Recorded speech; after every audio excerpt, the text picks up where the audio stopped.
We're joined on the line from Mqanduli in the Eastern Cape. It's the president of the Congress of Traditional Leaders of South Africa. And that's Chief Patekile Holomisa. Chief Patekile, thank you very much for joining us this afternoon. Many revelations coming through from Mandla Mandela. One of those being is that he's concerned that the reason that this application to move the remains from Mvezo to Qunu is because he worked against Makaziwe and Zenani when they tried to remove George Bizos and Tokyo Sexwale as trustees from Nelson Mandela's company. What is your view on that revelation that came through from the press briefing?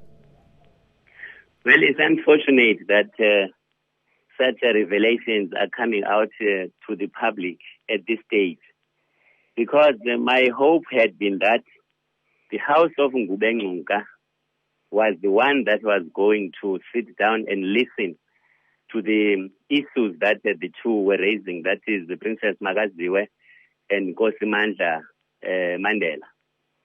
Because they sat down and listened to each other, they would have been given advices as to how this matter should be resolved.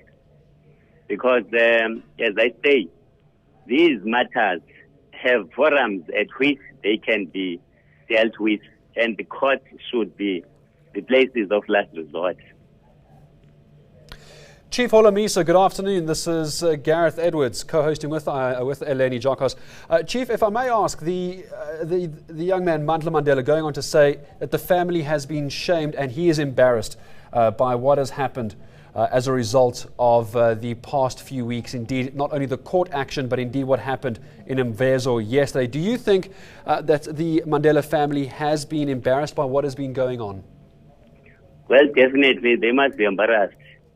If people outside of the family itself, members of the Madiba clan, and people like myself who are part of the Tembu nation are embarrassed, then obviously the family itself is embarrassed. But I think they have been ill-advised in not seeking the advices of the elders of the Madiba clan, instead rushing to the courts of law.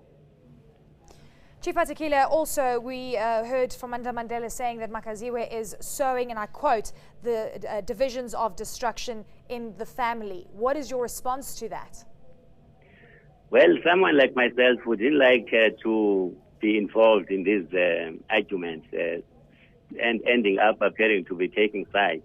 But what my appeal would be to all of them, especially the chief protagonists, Makaziwe and Mandla, is that they must go back home, talk among themselves as a family, and as I say, there's no other solution other than the one that will come from the elders of the Madiba clan that is going to be lasting in this matter. Chief, perhaps you could explain to viewers who might not be quite aware of how the cultural aspect of this would be working. Mandla has gone on to say that as one of the elder males in the family, he does have the right to decide where members of his family are buried. Is that indeed the case? Is his claim correct? Well, my understanding is that there are three possible places where a man can be buried.